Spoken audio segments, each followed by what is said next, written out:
The first rivet was barely cool on the Normandie's frame when work began in mid-1913 on the next generation of French battleships. These were planned to start construction in 1915, taking advantage of new and extended docks that could fit larger ships, thus allowing the Marine Nationale to design a ship that could match or exceed the capabilities of contemporary warships. Looking at the Germans, this was still the Bayern class, but the British had moved on to the Revenge class, and the comparable American class at the time would be the Pennsylvanias. And by the time these new ships were laid down, it would actually have been the New Mexicos. The size of available shipyards was a constant thorn in the side of French battleship designers. But with these new dockyard upgrades allowing a displacement of up to 30,000 tons total to be considered, serious thought was given to upgunning the new ships. 4 basic options were considered. 2 lighter options at 27,500 tons, one armed with 14 of the existing 13.4-inch guns, which was effectively a Normandy but with a twin turret added, and the other, armed as British and German ships were, with 4 twin turrets carrying 15-inch guns.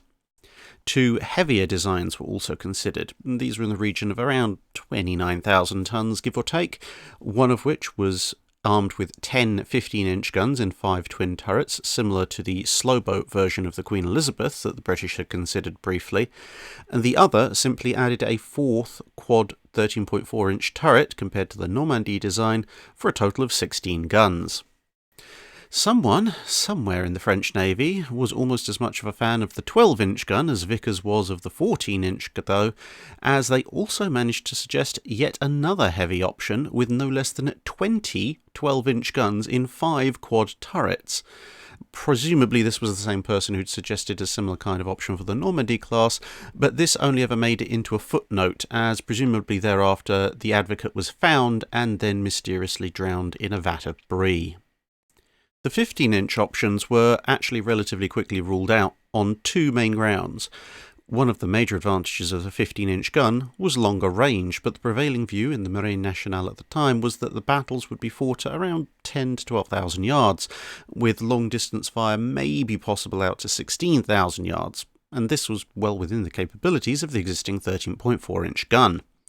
Additionally, the French didn't actually have a 15-inch gun. Designing and testing such a weapon would take at least 2 years, which opened the possibility of having finally gotten around to testing a gun and then finding major problems with it after you've already started building a ship to carry them. Advances in geared turbines over the past few years meant that the new ships were expected to use these instead of the Normandie's hybrid power plants, although with the ships 2 years away, no final decision was taken on the propulsion system at the time, except to note that the heavier option of the designs would need a slight increase in power in order to retain the same 21 knot top speed. With gun caliber staying at 13.4 inches, it was vital to carry as many as possible, and having different types of main turret was thought to likely make life very difficult for maintenance, and so the heavier option with the 4 quadruple 13.4-inch turrets was selected, which, very broadly speaking, moved the Normandie's central turret back to a superfiring position aft, and also moved the second funnel back, whilst lengthening the hull amidships to allow for the new amidships turret between the first and second funnels.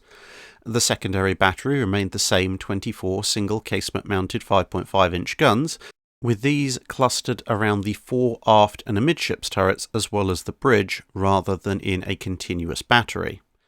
Much else was also common with the Normandies, from the 6 submerged torpedo tubes to the 21 knot top speed, albeit on 39,000 shaft horsepower this time, and a couple of anti-aircraft guns.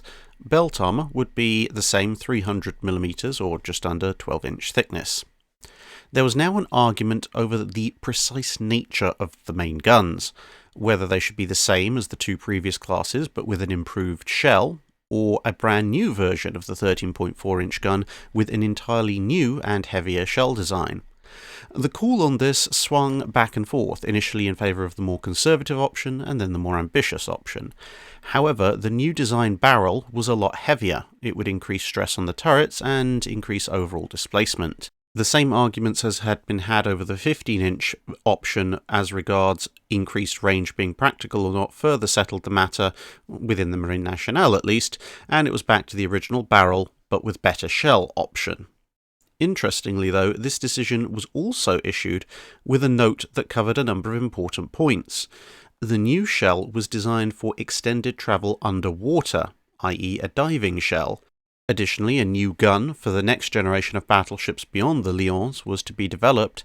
It had no particular caliber specification, but was instead to be governed by a set of performance statistics that centered around both armor penetration and a capability to dive and defeat underwater protection. And finally, the post-Lyon class were to be designed to resist precisely this kind of diving attack. 4 ships were planned for 1915: Lyon, Lille, Duquesne and Tourville. They managed to get the hulls allocated to certain shipyards and were just about to sort out ordering long lead items when World War I interrupted and put a halt to all further design refinements and orders, thus stopping the project dead in the water, even though key decisions on the nature of the ship's underwater protection and propulsion had yet to be settled. As such, along with a battle cruiser version of the Normandies that was at that point under consideration, the Lyons would never progress past the paper stage and would remain unbuilt, since post-war technology had moved on, and if France couldn't afford to finish the much further along in construction Normandies, restarting the Lyons was completely out of the question. That's it for this video. Thanks for watching. If you have a comment or suggestion for a ship to review, let us know in the comments below. Don't forget to comment on the pinned post for dry dock questions.